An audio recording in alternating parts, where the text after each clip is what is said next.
एक बार एक राजा ने अपने राज दरबार में सभी मंत्रियों को बुलवाया और उनमें से सबसे ज़्यादा मूर्ख मंत्री को सोने की छड़ी देते हुए कहा, जो भी व्यक्ति तुम्हें तुमसे ज़्यादा मूर्ख दिखाई दे उसे ये सोने की छड़ी दे देना, क्योंकि ये छड़ी सिर्फ मूर्खों के लिए ही बनी है।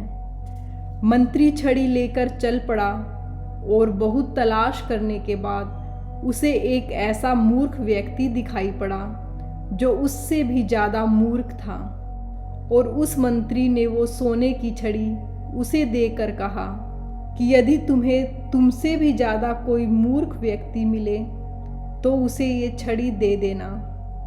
वो व्यक्ति भी अपने से ज़्यादा मूर्ख की तलाश में हर जगह घूमता रहा, पर उसे ऐसा एक भी व्यक्ति नहीं मिला। इस प्रकार कई महीनों तक भटकते हुए वो व्यक्ति उसी राज दरबार में पहुंचा जिस राजा ने अपने मंत्री को वो सोने की छड़ी दी थी।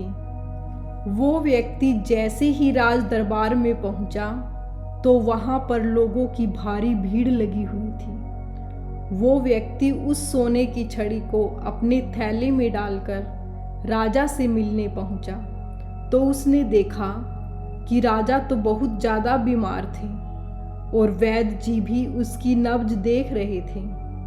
तभी राजा ने सभी लोगों से कहा कि मेरा अंतिम समय आ चुका है, अब मैं इस संसार को छोड़कर जा रहा हूँ। तभी वो व्यक्ति आगे बढ़ा और राजा से कुछ पूछने की आज्ञा मांगी। राजा ने कहा, पूछो, आज्ञा है, मगर जल्दी पूछो क्योंकि मेरा अंतिम समय निकट है।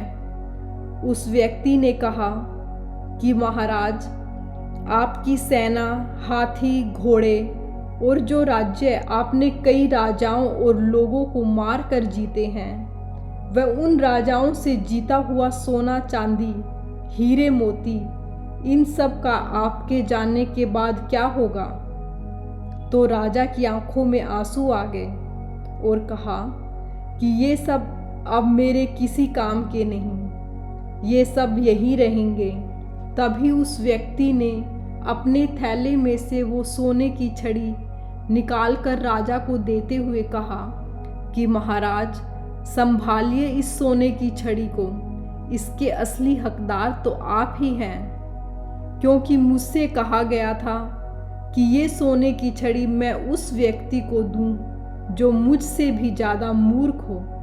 लेकिन मुझे ये कहने में कोई डर नहीं कि महाराज, आपसे ज़्यादा कोई और मूर्ख हो ही नहीं सकता, क्योंकि जब आपको पता था कि ये सोना, चांदी, हीरे, मोती और इतने बड़े बड़े राज्यों को आप मरने के बाद ऊपर भगवान के पास नहीं ले जा सकते, तो फिर आपने इतने लोगों को क्यों मारा?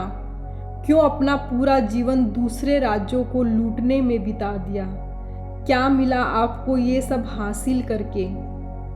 इसीलिए मेरे हिसाब से महाराज, पूरी दुनिया में आपसे बड़ा मूर्ख कोई हो ही नहीं सकता, तो ये छड़ी आप ही रखिए। ये कहकर वो व्यक्ति वहाँ से चला गया।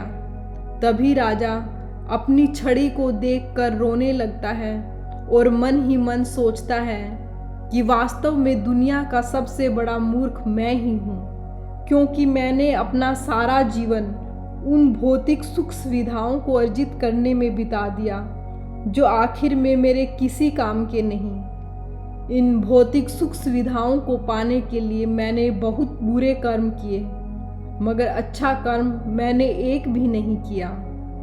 और इस बात का राजा को बहुत ज़्यादा पश्चाताप हो रहा था।